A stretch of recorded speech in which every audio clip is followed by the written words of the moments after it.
আসসালামু আলাইকুম এভরিওয়ান, সবাই কেমন আছেন? আশা করি সবাই ভালো আছেন। আমরা বগালেক পাড়া থেকে রওনা দিচ্ছি এখন থানচির উদ্দেশ্যে।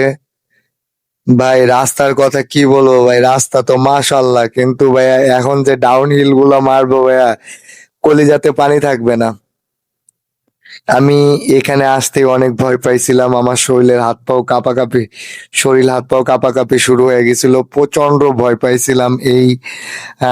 এই ডাউন হিলটা যখন আমি উঠি, এখন নামতেছি, নামার সময় তো আমি বুঝতেই পারি নাই যে আমি এই ডাউন হিলটা কখন পার করে চলে আসছি। কি বলবো ভাই, আসলে বলার মতো কিছু নাই, এত মজা পাইছি। দেখেন ডাউন হিল থেকে যখন বাইক গুলা নামতাছে, কি যে একটা অবস্থা।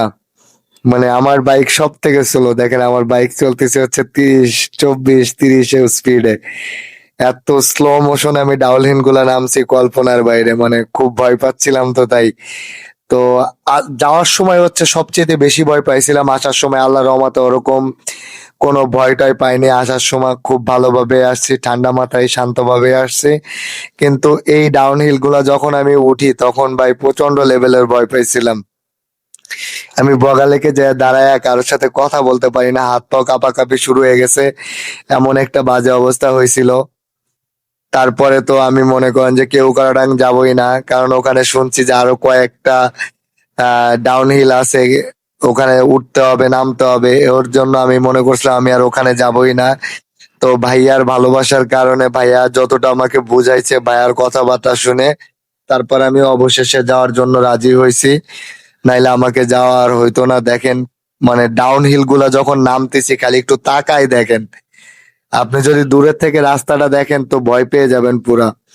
ঠিক আছে, কিন্তু আমি তো অস্থির ভয় পাইছিলাম।